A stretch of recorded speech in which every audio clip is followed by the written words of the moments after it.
नमस्कार, मैं हूं आपके साथ अंजना और आप देख रहे हैं खबर आजाद भारत समाचार। आइए बढ़ते हैं आज की बड़ी खबर की ओर। आप लोगों ने केजरीवाल जी को बुलाया, वो तो आए नहीं।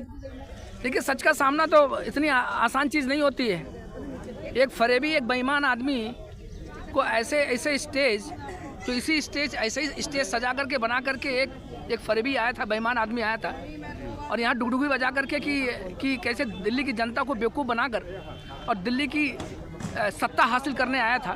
और यही आंदोलन सबने देखी 2011 में अन्ना का आंदोलन था। जन लोकपाल की बात जब चली थी तो इसी स्टेज पे एक फरेबी बैठ करके, बेईमान बैठ करके अन्ना को भी धोखा दिया, दिल्ली की जनता को धोखा दिया, देश को धोखा दिया। ऐसी बेईमानी तो देखिए, जो बेईमान आदमी होगा ये ऐसे सच का सामना कर ही नहीं सकता। बेटे की कसम खाना, मुकर जाना और तब भी जमुना का साफ नहीं होना, ये क्या संकेत दे रहा है आज की राजनीति में? देखिए, झूठे वादे, झूठी कस्में।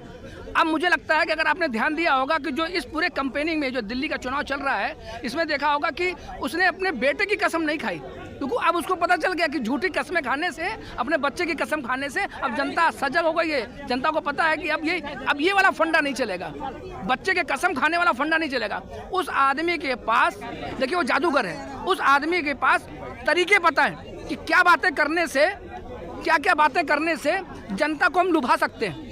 देखिए, अब जनता, दिल्ली की जनता जो आज कांग्रेस पार्टी, देखिए एक विकास की प्रतीक रही शीला दीक्षित, उनको अपमानित करने का काम किया। अब महिलाएं भी नहीं छोड़ेंगे उनको।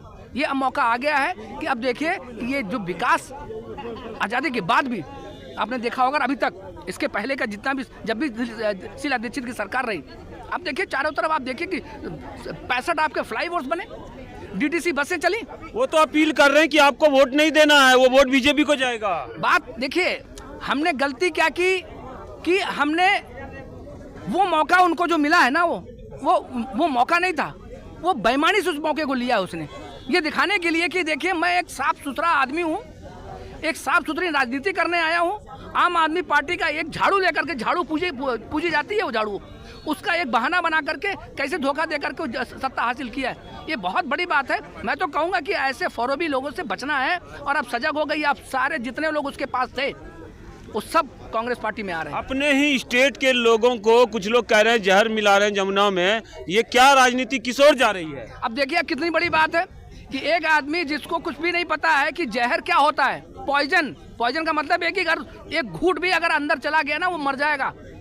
जहर की बात करना का मतलब आप समझिए कि कितना एक आदमी ऐसा फरेब करता है कि उसकी हाइपोथेटिकल बातें आप सुनिए, आप कि कितनी बड़ी बात बोल दिया कि पूरे यमुना जो है वो जहर का पानी है, तो जो पिएगा वो मरेगा, नरसंहार हो जाएगा। आप बताइए, हम लोग पढ़े लिखे लोग हैं, दिल्ली की जनता को बेवकूफ बना रहे हो आप। ये नरसंहार की तैयारी हो रही है दिल्ली में? देखिए, नरसंहार की जो बात करने वाले हमारे अरविंद केजरीवाल, देखिए आप कोई सम्मान नहीं दे रहा है। अब आप हम ही गाली नहीं दे रहे हैं उनको, गली गली में जाइए, बच्चे गाली दे रहे हैं। क्यों दे रहे हैं?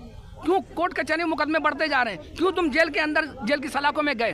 क्यों तुम्हारे सारे मंत्री जितने भी विधायक हैं सब जेल की सलाखों में जा रहे हैं? कुछ न कुछ तो किया होगा, कोई तो प्रूफ है, कोई तो साक्ष्य है, कोई तो एविडेंस है, उसी की बिहाफ पे तो कोई अंदर जाता है। आज कोर्ट का दरवाजा भी वो खटखटा नहीं पा रहे। तो मैं तो यही कहूंगा कि ऐसे फरेबी लोगों से बच के रहना है। क्या करना है इस बार चुनाव में, क्या होगा उनका? देखिए, उनका सफाया हो गया है, उनका सुपड़ा साफ हो जाएगा। ये जनता का मन है और दिल्ली की जनता ने मन बना लिया है।